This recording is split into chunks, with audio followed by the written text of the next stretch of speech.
All right. So the Clippers just won the ball game last night against the Denver Nuggets in Denver. And now they're going back to LA with the series tied 1-1. They got a 3-point win. It was a close battle almost all the way through. I mean, they had like 18 lead changes.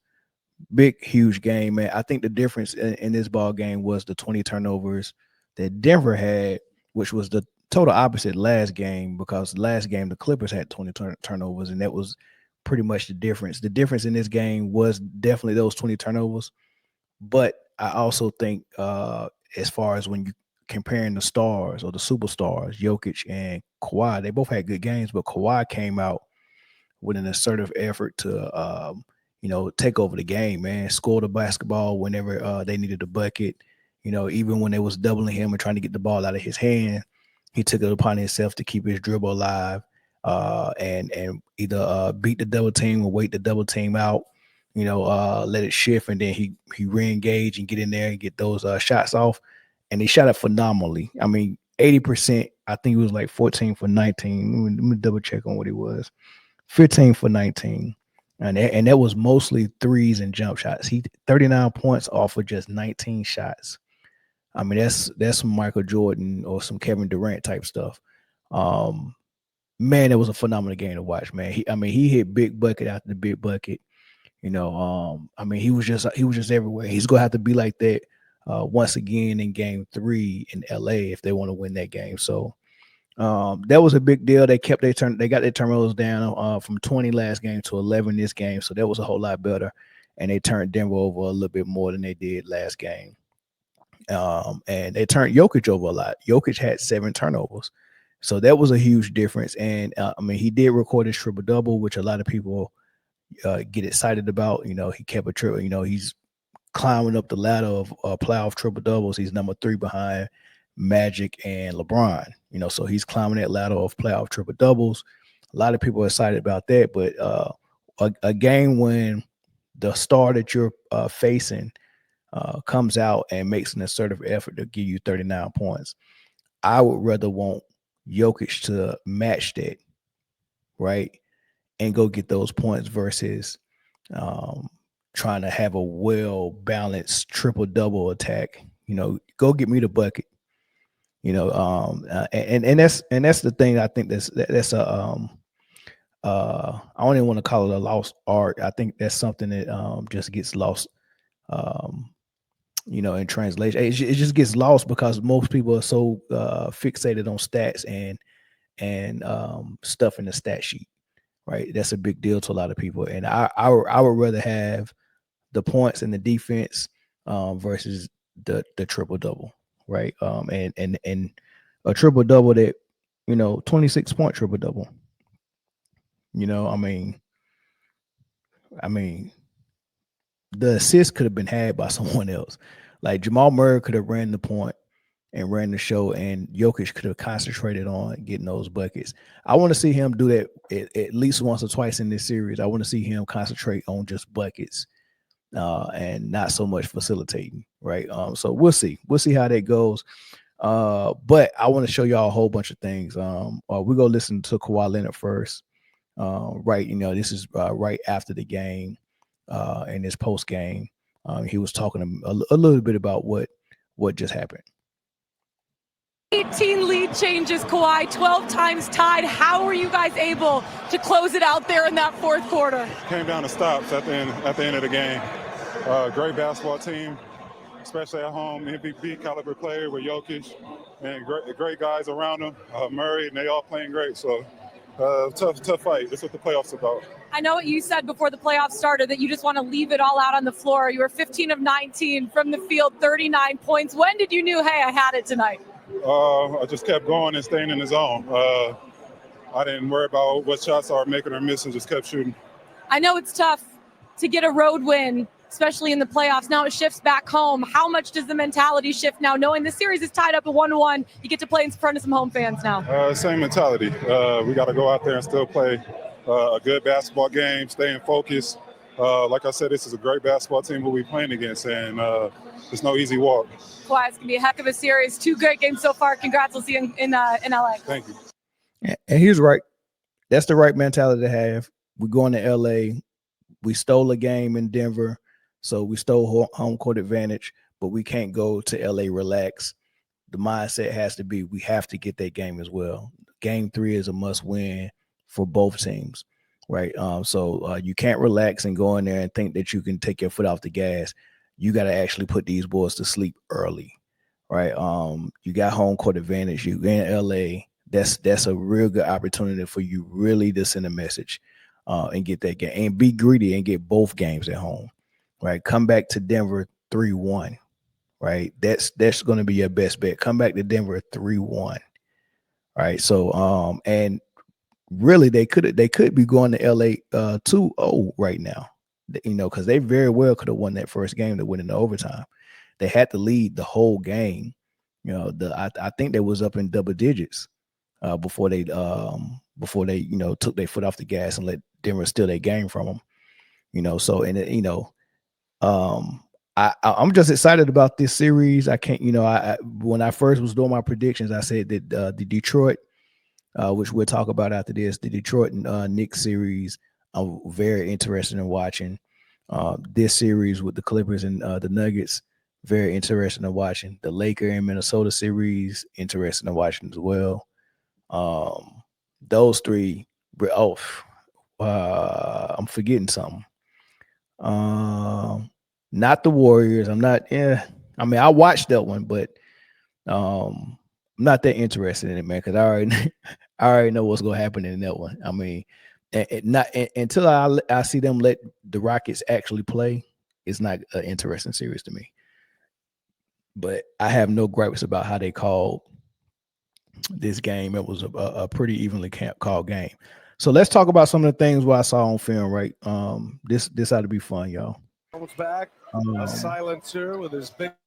So here's Jokic running the point, right?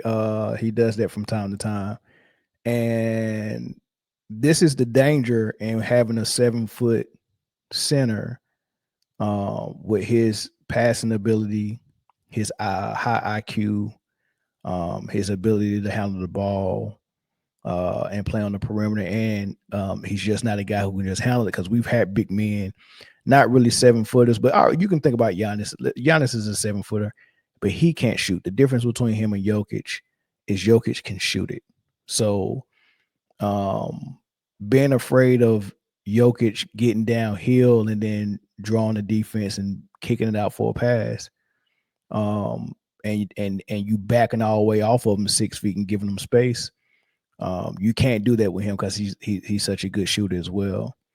So let's just take a look at what I just want to show you how it can be dangerous. So here's Zubac. He's a 7-footer. I like Zubac as a defender. Definitely I like him in the post. He's a big body. He's active. He got long arms. He puts the effort in. He's strong. He can move his feet. But even on the perimeter, he moves his feet decent enough. But here's the danger. Jokic is so good. I just want to show you this crossover.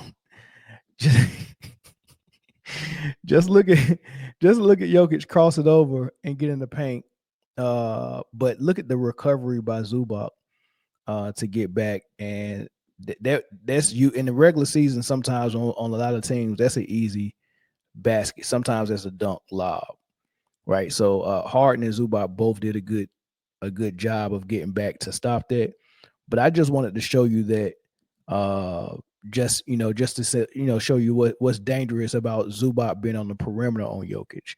We have no issue with him being on the in the paint with Jokic, and sometimes they even leave him in the paint 1-on-1 with Jokic. Have no issue with that. But on the perimeter, not so much. So what do the Clippers do on the perimeter a lot? Else on the All right. team. Let me see if I can turn his mute down. All right. So if you see Jokic coming on the bottom right, you see him coming baseline, and there's a screen set off ball with Gordon on Zubac, right? But not to worry, because Jokic is not running to the post. He's running to the perimeter. And what the Clippers are doing is they're not sending Zubac. They're not making Zubac fight through those screens to try to get to the perimeter on Jokic. They're just switching it with whoever is on that side. It don't matter if it's a guard or not. So here's James Harden waiting for Jokic, right? So they run that action. Now Jokic on the perimeter. And here's the thought process that I think that Ty Lue is thinking about. If I put a quicker, smaller guard on Jokic at the perimeter, we don't have to worry about what he just did to Zubac that I showed you, right? You're not going to cross over Harden and blow by him like you just did Zubac and get in the paint. So what that does is Jokic doesn't use his lateral quickness and his ball handling to get to the paint on a guard. He tries to back them in. So now you get him at the 3-point line, and now I have to take 3-4 dribbles to back you in to the paint, right? So here he is backing in Harden from the paint because that's his advantage. I got a smaller guy. Common sense is I'm going to use my size, right? I can't use my quickness against him, right? So there he is backing Harden in, but then here comes the help, and boom, he throws a turnover, right? So that's the downfall of what the Clippers are showing Denver and Jokic with those looks. They got to figure that out, what they want to do, and if they want to keep bringing Jokic to the perimeter like that, right? They're just switching and putting guards on them, right? Let's show you some more things, right? In the game because of the Clippers. All right, so here's Kawhi Leonard. It don't look like they're doing it now, but they went into a zone a lot on the Clippers. The Denver Nuggets did. I seen some 3-2, a lot of 3-2 zone with Jokic playing like in a free safety position. Right now, it look like they're manned up, but Jokic is still in the paint, right? So, and you'll see this a lot. Just pay attention to it. Jokic just standing in the paint, playing free safety. He's not guarding Zubac really, right? And he should be arm's length unless he wanted that 3-second count, but they're not. They didn't call that 3-second not one time. I seen Jokic in the paint for 8 seconds one time this game. They're just not calling it, right? So here's all right. So another thing that happens, you see Aaron Gordon come up there to take Kawhi Leonard, so Michael Porter Jr. can go and find someone else to guard. So even if you set a screen and you get, because Gordon is guarding the best player every time, so he's guarding Kawhi. But when they set the screen and get him off Kawhi, he doesn't let him go one-on-one with whoever switch. He comes back, doubles the ball, tries to make Kawhi give it up, but he makes sure that he comes and gets the ball. See, they just switch back. Now you got Gordon on Kawhi, and now he's moving the ball, and everybody's in rotation. Now, look at Jokic playing his free safety position. Powell's going to drive baseline, and Jokic is going to make a pretty decent effort to try to stop him from getting baseline, but his puppies are slow, right? He can't move his feet good enough, and he's got a head start. Look at him; he's got a head start. He's already shifting backwards to try to stop him from getting baseline. And 1, 2 dribble, 3 dribble, and he's already around them, right? So everyone had to rotate. Kawhi gets the ball, everybody's moving, and Kawhi gets a shot off, right? So those are things that Denver has to think about, because when they do get Jokic out of that paint, that's why they go in zone so much, because they want to keep Jokic in the paint.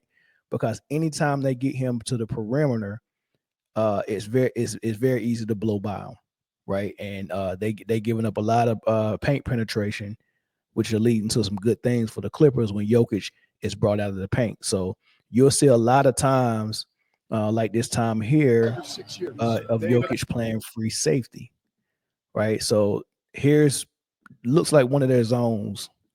Yeah, so they definitely in the 3-2. And it doesn't matter where Zubac goes, Jokic is not following him. You see, he just went up top and he just tapped Jamal Murray to go and take Zubac. And now Jokic is guarding the guy in the corner. So they're in the 3-2 zone. All right.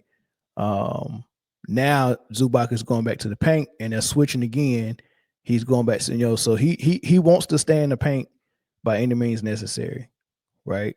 Now, you see Harden almost lost that ball. This is another reason why Jokic is getting 1.8 steals a game, because when he plays that free safety position and the penetration tries to come and someone knocks the ball loose, like Jokic is playing free safety. He's not guarding a person. He's guarding an area. And when those balls are poked loose and loose balls, he gets a lot of steals just hit to him, right? It's not like he's locking somebody up and forcing turnovers. Someone else is forcing turnovers that he just happened to pick up as steals in a lot of cases. And there are some cases where he plays, the post pretty good. He had a steal in this game where he was I think he was guarding. He wasn't fronting the post all the way. He was halfway fronting at an angle, and someone tried to get that entry pass to Zubac, and he stole it. So I'm not trying to say he's not someone with quick hands or a good eye for the ball. He is one of those guys. He does have good hands and a good eye for the ball. But when he's playing this zone and he's playing the area, a lot of those poke passes or those deflections or those balls that's hit from the back while you're driving get punched right into Jokic's hands. Right, that's how he's getting some of his steals. Yeah, he's playing free safety, but the area he's playing, he gets steals in that area, but he don't get blocks because he don't contest the shots. Here's Harden driving in, and you see he stepped up, and then as soon as Harden got into a layup motion, he just backed off. Right? That happens a lot for Jokic. He don't jump to contest shots. He show and then he goes. He shows and goes. He might try to draw a charge every now and then, but for the most part, he's going to show. He didn't even get his hands up. Right? He gave that layup up pretty easy. Right? So those are some things I've seen as well. And here's some more things to watch out for. Right? Specifically with Jokic. I'll turn the sound on for this one, right? So this is Jokic playing defense on Harden, and he did this a lot in game 1 and in game 2. Like some people mindset is I want to quiet the crowd, I want to steal momentum, I want to make a big play, and most of the times they're thinking make a play on defense, get a big block or a steal or score on offense. And Jokic does he does that. He does offense every now. He knows when he can go and score and when he need to get a bucket. I give him credit for that. But he's kind of like John Stockton as well. John Stockton, when it wasn't just scoring the type of plays that John Stockton would make, he was crafty at drawing fouls. I wouldn't say Stockton flopped a lot. He would do things like tangle his arm up with you, and the foul will end up being on you. So that's what Jokic is doing. But I can get the call, and they said he's still selling it. Van Gundy and whoever else was commentating last night. Look, you're not going to get that. I think they're going to show a replay right here. Look at this. Look how bad this is. I'm gonna show it in frames. There he is reaching, and there he is with his hand on Harden's elbow, holding it, pulling it down, right? And then Harden had to swing to get it off, and then drop the shoulder. That twice, and he does that a lot, right? He does that a lot. It's flops all over the place. Let me see this one. This is a flop. Trying to return the favor here. Now LA can. Right. So after a dunk, Kawhi gets a dunk, and Jokic, he loves to, get the inbounds really quick after a score so he can go down and get that point back. He does that a lot. So here he is, but here's Kawhi doing something very smart that a lot of teams don't do. If you're 7 foot and you want to run point, I'm going to give you 94 free pressure, even on the inbounds, since you want to run point. So he at least goes over there and says, you're not going to get this inbounds just easy. Do what all point guards do and make a move to go get the ball, right? So here he is. I'm posting up. Kawhi's being strong, and watch the flop by Jokic. He grabbed Kawhi's arm and then flopped back. No one called anything, right? All right. Here's also a play where you're going to see some of Ty Lue's game plan, right? You see what I like about Zubac is Jokic don't get to see a lot of 7-footers that can match his size in the paint. So when he gets into his back down motion in the post, it's overpowering to the type of guys that's trying to guard him. So they have to either bring a double team immediately, or they're going to give up a lot of post position to Jokic for an easy point or a foul. Well, with Zubac, he can withstand that without the double team help.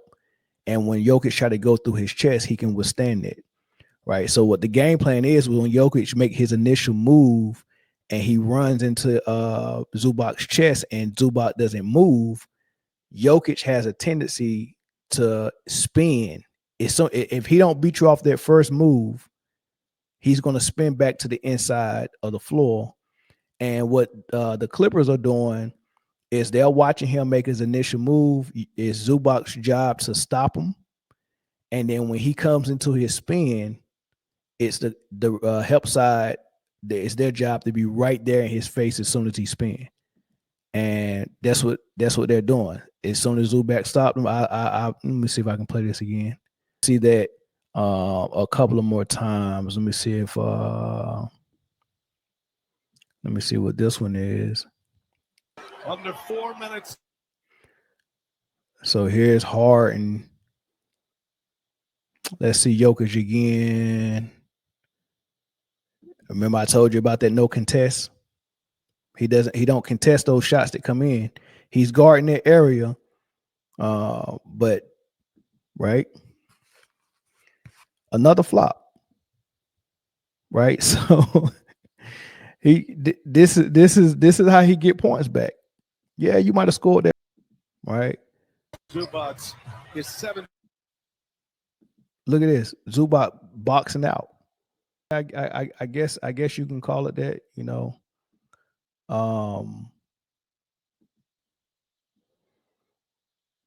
Yeah, so I mean, a lot of flopping going on.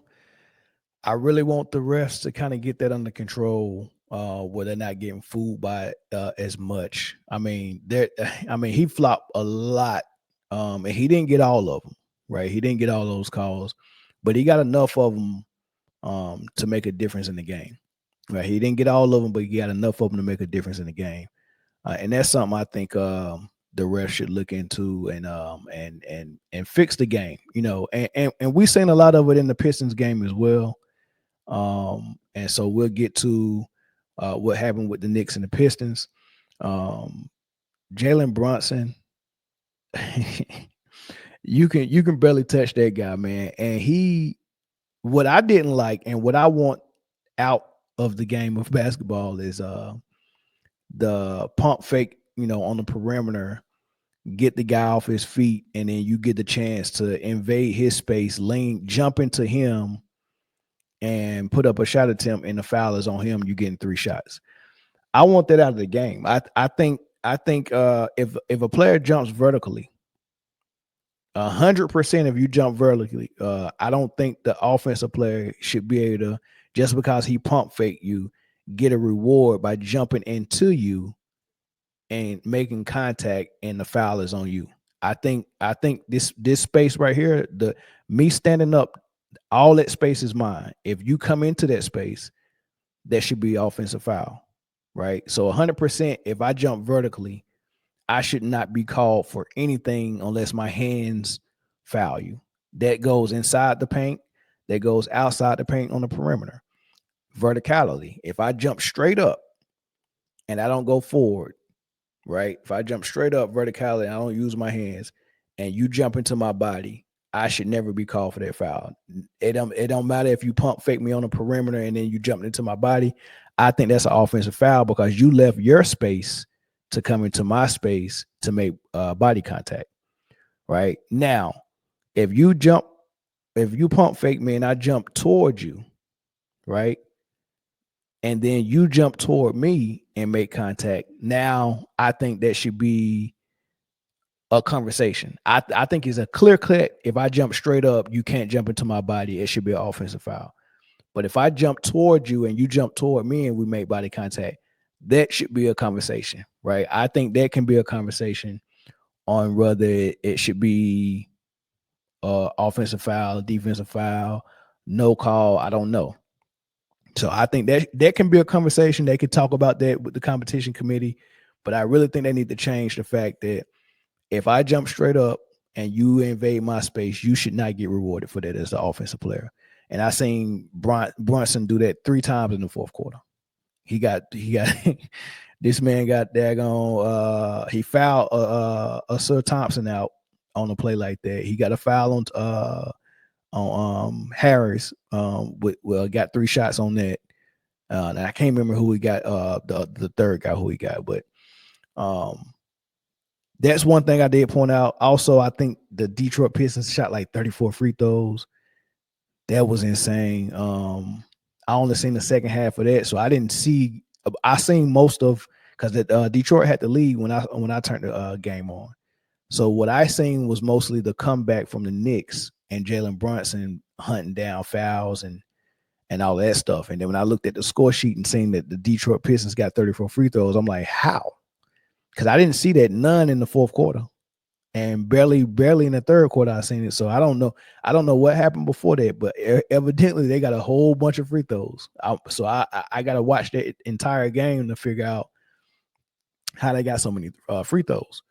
But I will say it's a big deal that Detroit stole home court advantage and they're going back to Detroit with a 1-1 series tied with the Knicks. I will say that it's 3 people that should be getting awards for Detroit. I think Bickerstaff is probably the coach of the year. Taking a team from 14 wins to 40-something wins is a big deal, right? I think he probably should be coach of the year. He's one of the 3 candidates that's left for voting. Most improved player, I think that's definitely Cade Cunningham, and 6th man of the year. I don't think it's definitely Beasley. He's definitely a finalist, but I think Pritchard over in Boston might be the 6th man of the year. But Beasley is right there. I wouldn't be mad if he won the award, right? But coach of the year, most improved. I think that's a clear shot that is it belongs to Detroit, right? And I think Detroit might get this series. I really do. I mean, we all know that the NY and New York Knicks stands for next year, the next year Knicks, right? So they don't have what it takes this year, but next year they're gonna be ready. It's Karl Anthony Towns' first year, so next year it definitely got to be the year. Next year, it wasn't ready this year. Last year Brunson got hurt in the playoffs. Next year Knicks, it's supposed to be this year, but no, it's next year, right? So. Detroit is trending in the right direction. They stole home court advantage. They're going to Detroit with a 1-1 tied series. I think that's going to be big for them, especially if they get this win. I think they was on like a 15-year losing streak in the playoffs, haven't won a playoff game since like 2008, right? That was the longest in NBA history. So all of this stuff is big, so Detroit basketball is back. They got a superstar over there. They got Jaden Ivey coming back next year. Durant is a stud, and then they got a great coach, man. If they can keep that squad together and add another piece, sky's the limit for them. Sky's the limit for them, man. So, let's hear from Cade. It's a great feeling, man. It feels good to represent the city like we did tonight. Something that the city's been waiting on for a long time. So. We feel good about it, and we're ready to get back to the crib and perform in front of them. To win a game on the road, to get home court was what we came here for. So we approached it with a business-like mentality and learned from the fourth quarter the other night, but we just did what we were supposed to do. And they're gonna win. I picked them to win. I think they're going to win for sure. K is a star. I will put him in the same category with Ben Carroll right now.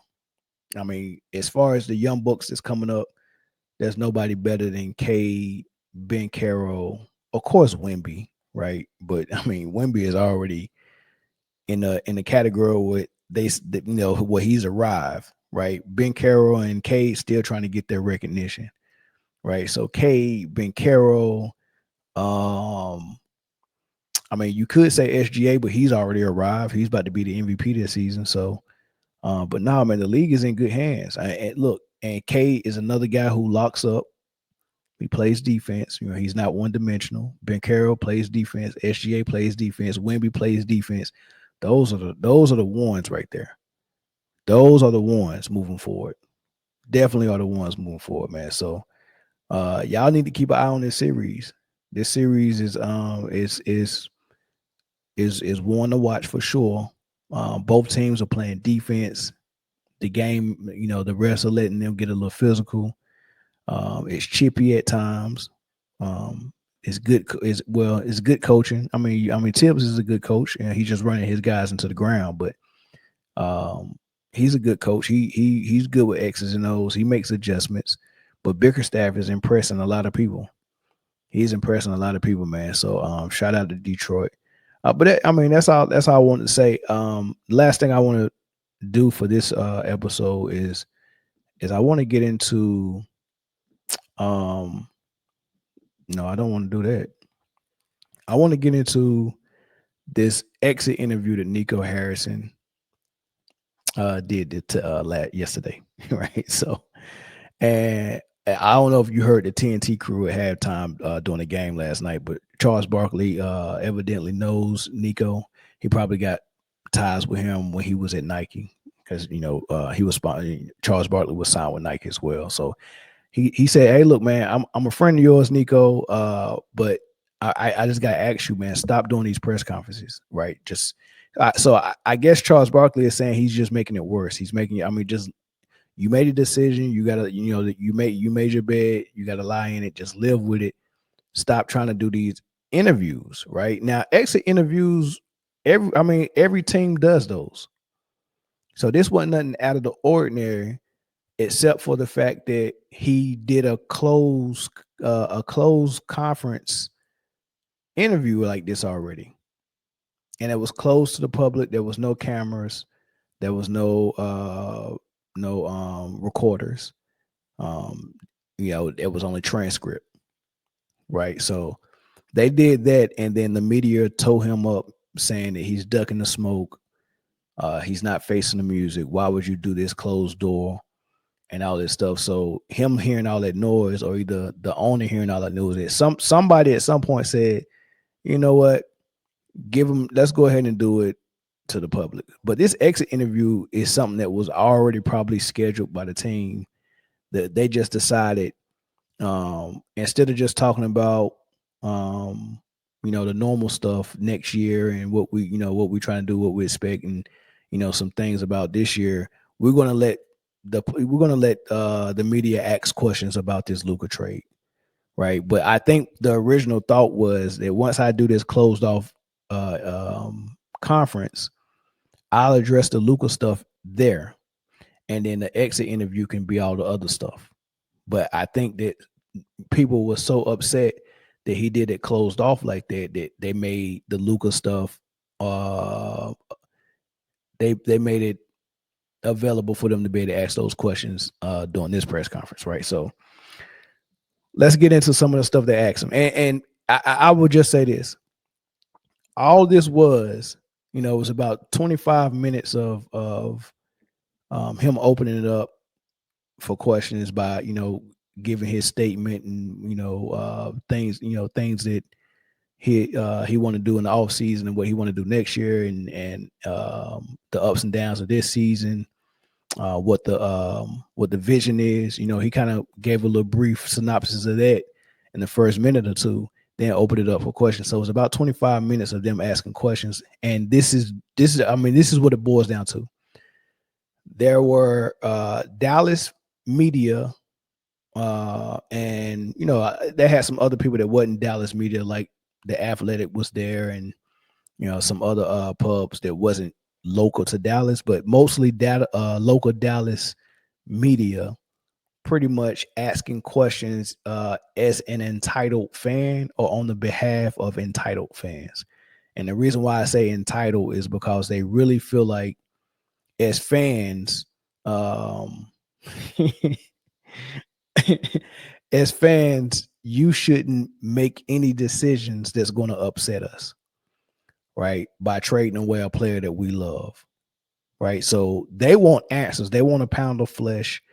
And all this was them asking questions that is supposed to, and not asking questions like they wanted to know the answer to them, asking questions, leading questions that's supposed to trip him up to saying something that they can later take to the newspapers or the magazines or the podcast or any other media outlet, take that and get more from it, right? They just want to feast on this for as long as they can because they're mad, they're angry, and they want to take it out on Nico, right? So listen to some of these questions.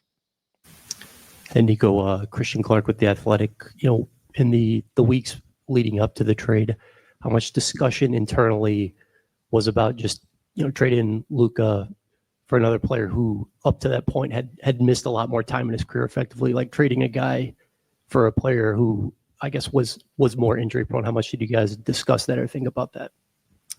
Yeah, I mean, when you trade a guy of Luka's caliber, you're not taking it lightly. So we discussed everything, but we really feel that defense is our calling card and what we're going to hang our hat on. And when we had an opportunity to get one of the best two-way players in the league, we jumped at that opportunity. Okay, so translation on that question, he asked him, how much conversation went in before you pulled the trigger on Anthony Davis, a player that is injury prone. So basically what they're saying is, man, you gave away Luka for damage good for an injury prone player, right? So I don't think the trade was good. But what player would they be happy for him trading? Like what player? What player would, the people who love Luka be like, okay, yeah, good trade. I'm good with that. I don't know if there is a player, right? Especially not a player without any flaws that you could use as some type of scapegoat or some type of straw man to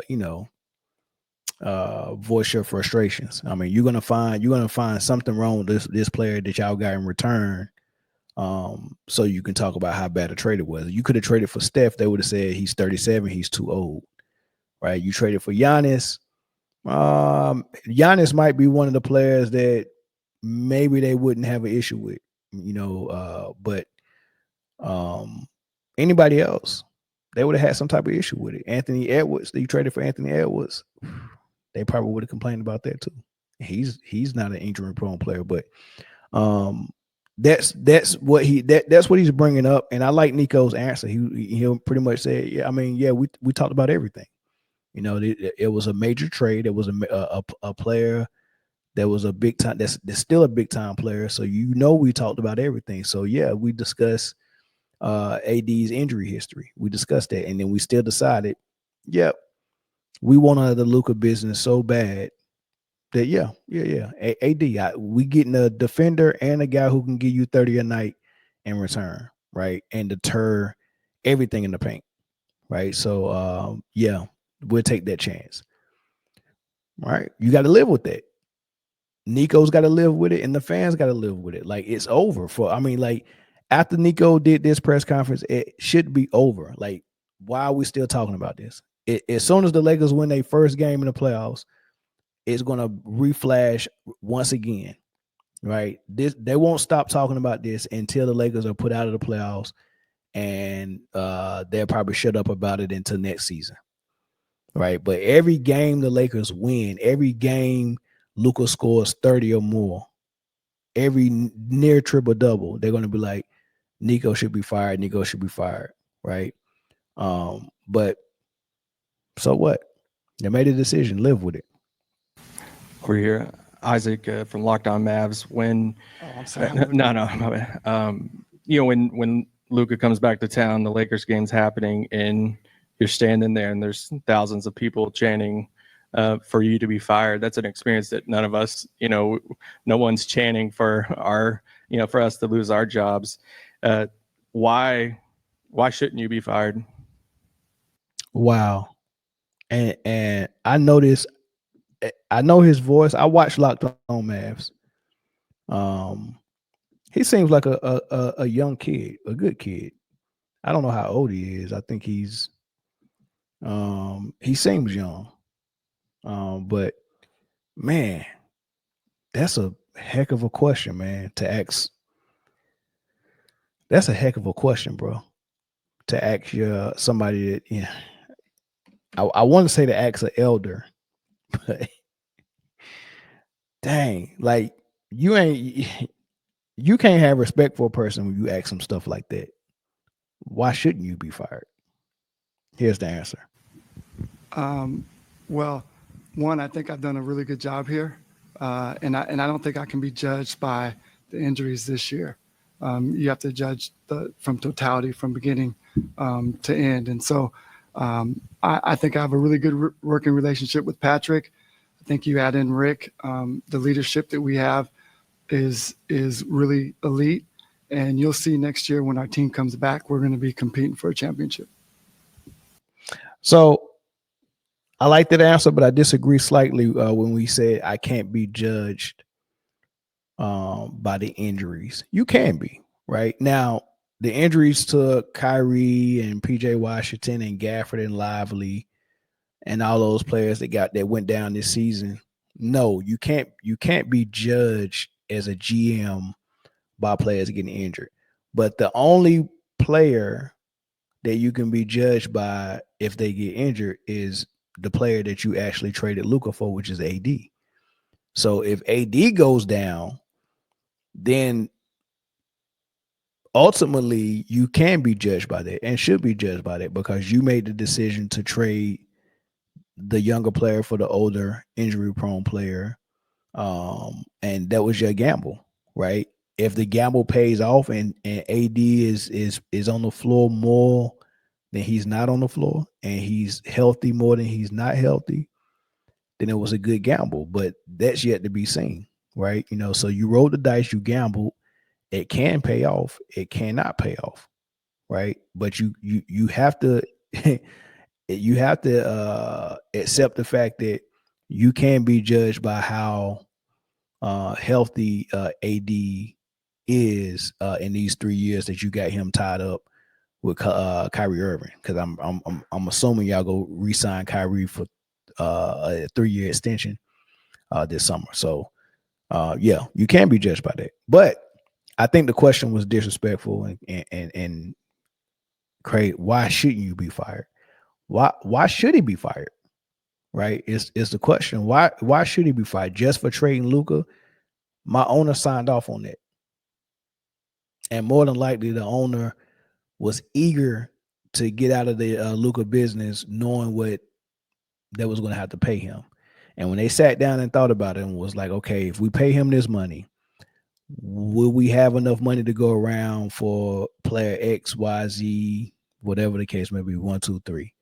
And the answer probably be like, no, we'll probably have to let him go. We'll probably have to let him go. And we'll probably have to sign some minimum guys and blah, blah, blah. And then the question becomes, so, okay, if we're paying him this and we know what type of players we need around him to build, because he's got deficiencies. I mean, he's a complete liability on defense. So at the very least, having a guy that 6'8", 270 pounds that play point guard, but can't guard point guards, right? You play point guard, but you can't guard point guards, which means whoever my shooting guard is has to be able to guard point guards. But Luka also can't guard shooting guards. He can't be on the perimeter, period. So whoever my shooting guard is has to guard point guards, and whoever my small forward is has to be able to guard shooting guards because Luka can't guard shooting guards or point guards. So I had to put Luka on a small forward. But the type of small forwards we got, LeBron, Durant, Jason Tatum. Those are small forwards. Luka can't guard them either. So now my power forward has to be able to guard some small forwards, and then Luka has to be. And then I have to have a rim protector because Luka is going to let a lot of stuff by him. So I have to have a shot blocker in the game at all times. Then on the offense that he runs, he has to have the ball. So my point guard, who is Luka, has to have the ball for his offense to work. So that means my shooting guard, which is Kyrie, has to be a catch and shoot, dead-eye three-point shooter. And so does my small forward. And so does my power forward. And then my center has to be a lob threat because he's the one setting the screens and diving, screening, rolling every play almost. He has to be a lob threat. So I have to have a lob threat. We got two of those, Lively and Gafford. So we got that. Lively, Gafford, lob threat. Then we got my shooting guard, my small forward, my power forward has to be able to guard so many different positions on the perimeter because he can't guard on the perimeter, right? So not only do my co-stars have to, not my co-stars, but my role players have to be really great defenders, and then my big man have to be really great shot blocker. He has to be a shot blocker and a lob threat and someone who don't want the ball in the post, right? Then my shooting guard has to be able to guard point guard, or my point guard. Yeah, my shooting guard has to be able to guard point guards. And he also has to be a dead-eye three-point shooter. But since he's my co-star, he also has to figure out how to get 25 points a game to help this offense work without having any plays ran for him. Because the only play is Luka with the ball, high screen roll. That's pretty much the only play they run. And my co-star has to figure out how to get 25 points. He has to be a dead-eye three-point shooter to help spread the floor. My shooting guard has to be a dead-eye three-point shooter, but he also got to be a lockdown defender. My power forward has to be a lockdown defender that can guard multiple positions. And then my center has to be a lob threat who can block shots. It's so complicated to get these specific guys that have to be so specific on both ends of the floor to cover all the deficiencies for Luka and the way that he wants to play on offense and his deficiency on defense. Is a lot. And we talking about giving him 300, 400 mil and then figure out how to get these special, specific guys on the roster. Is it going to be and that's what we're seeing right now with Jokic. Jokic, the way he plays and the deficiencies he has, they rely on special and specific role players. Imagine having the best player in the league on your roster in his prime. His co-star is still on his team, the co-star he won a championship with. His third best player is still on the team, and his fourth best player is still on the team. But they're not a championship roster anymore because they lost two role players, Caldwell Pope, Bruce Brown. I say three role players in Jeff Green. They're not a championship team no more because they lost three role players. And imagine Michael Jordan in his prime still has Scottie Pippen, but he lost Craig Hodges, and all of a sudden their offense don't help them get to the finals no more. Or he lost Tony Kukoc, and all of a sudden they can't go no more. They not contenders. They can't repeat. They can't three-peat. Right? I think superstars, especially the one that's supposed to be the best in the league, as long as you got your co-star, you should be able to, as long as you give me competent players. For role players, I should be good. But here it is. Jokic didn't lose his co-star. He didn't lose his third best player or his fourth best player. They're still intact. And the coach was still there as well up until a couple of weeks ago.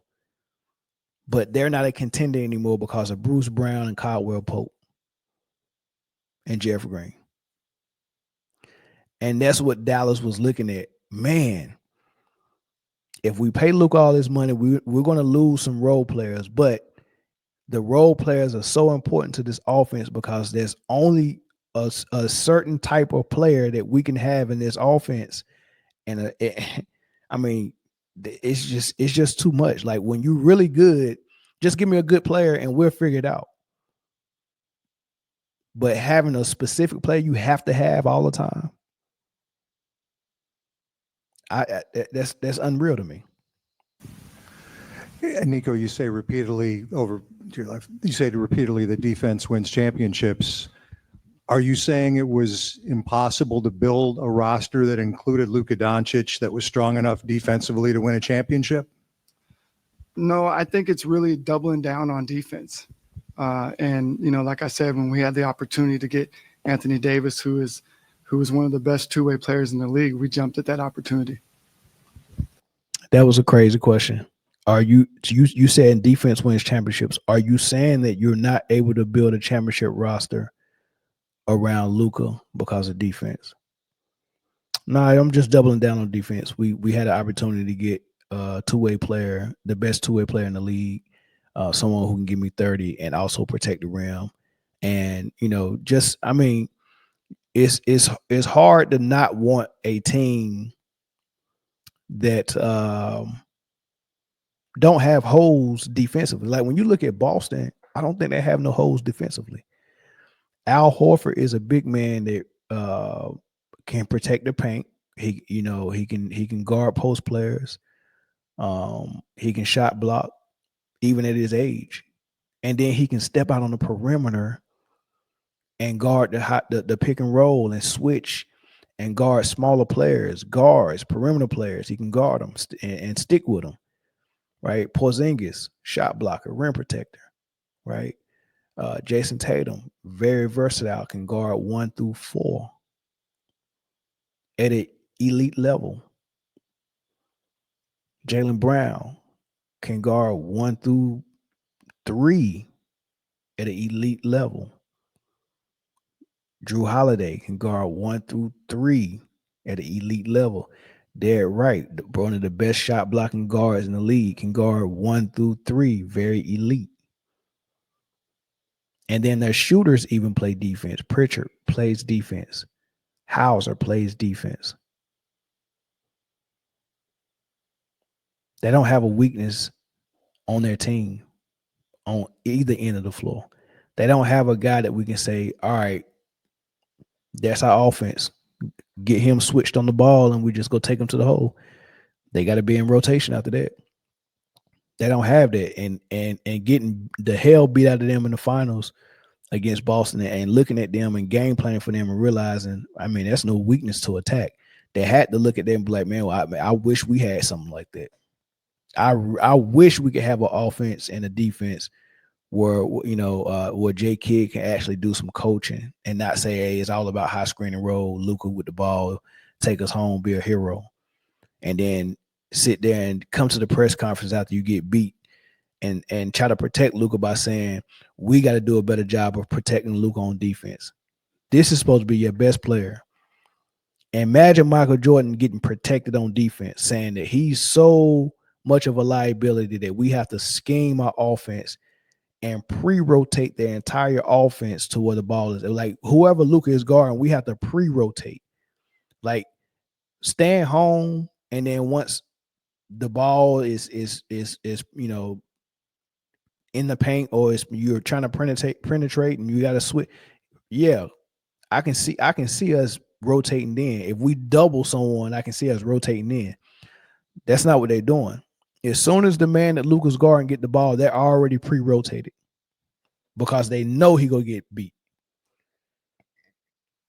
That's not good.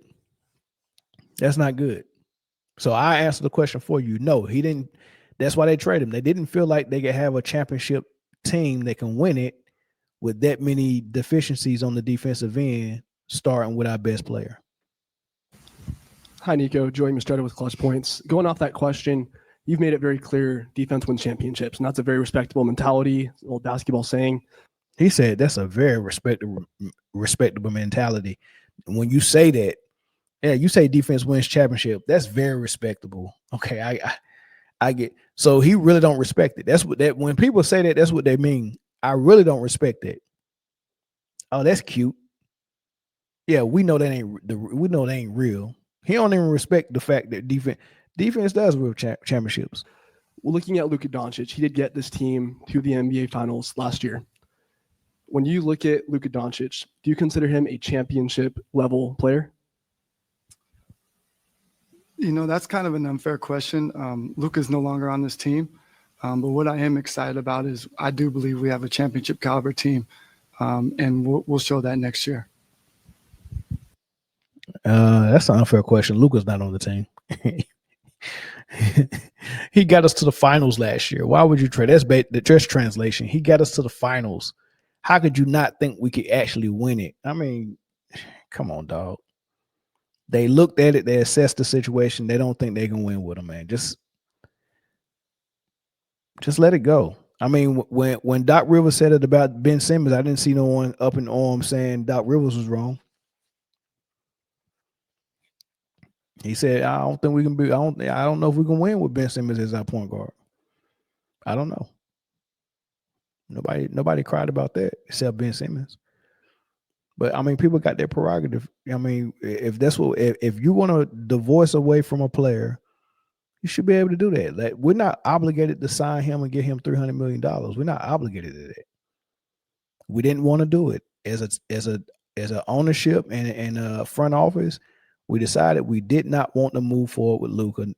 When you assess everything, it's just not one thing. It's the fact that we would have to give him this much money. It's the fact that we have to jump through hoops to help him out on defense. His defense is not getting better. His conditioning is not getting better. He continues to show up out of shape in training camp, overweight. You know, all of that stuff when you add it together is I just want out. Let LA handle it. They might be able to do it better than us. I mean, but at the end of the day, the NBA is a business. It's an entertainment industry, and Luka is still in the NBA. He don't have to be in Dallas. The NBA still got Luka. We still get to see Luka Magic. We just get to see it in the LA jersey. We all win. We still get to watch Luka. We all win. Mike Curtis, Dallas Morning News. Piggybacking off that a little bit, you mentioned last week that Dirk is no longer around the franchise. Obviously, Luka isn't a part of the franchise anymore, and they're two figures that mean a lot to this organization and the fan base. Obviously, it's severed right now, just with everything that's happened. Like, I guess, how do you repair the relationship with the fan base going forward? Well, one, you mentioned Dirk, and so it's important to say, like, he's the single most important figure to the franchise. So that's extremely important. I believe winning will help repair the relationship with the fans, and that's what we plan to do next year. Yeah. I believe winning will help repair the relationship with the fans. Who cares if the relationship is severed with the fans? Buy your ticket, show up to the arena, watch us win these ball games. Y'all would rather lose with Luka than win with anybody else. I get it. Y'all loved him for whatever reason. But it's whatever. Players get traded every day, B. But I really just played that last soundbite just to drive the point home. Nico said that Dirk Nowitzki is the single most important player to this organization. He's the only one that brought them a ring. He didn't get that ring without Jason Kidd. Jason Kidd showing up and providing what he provided was huge and big time. Dirk don't get that ring without J Kidd. So I would say the single most important player is definitely Dirk. But a close second is J Kidd. I wouldn't say a close second. A second is J Kidd. Yes, J Kidd's more important to the organization than Luka is. Because he was the co-star that helped Dirk Nowitzki get the first ring here in Dallas, and now he's here coaching it and got them to a finals. So J Kidd is very important to Dallas Mavs. So is Dirk, right? So just want to drive that point home. And if y'all want to go and listen to the full interview, there was a lot of questions that he fielded. 26 minutes worth of questions, and I hope this is the last time he address all of this Luka stuff, man. Because I don't think he really needs to. I think Barkley's right, man. Make this your last press conference. you don't owe the fans this many lumps of flesh. They just want to. I mean, they already shown up to a arena saying fire you. Let them have that opinion. Let them sulk in their own disappointment. But you don't owe them all of this and all these press conferences and all these answers and all this stuff, man. Just you made the trade. It's done. It's a done deal. You can't go back on it. All right. Make the best out of it. And hopefully you keep your job, and hopefully the team performs injury-free for the most part. So we can see how this team will look firing all cylinders. So that's my thoughts on that, man. Appreciate y'all for watching this episode. I'll catch y'all on the next one. Peace.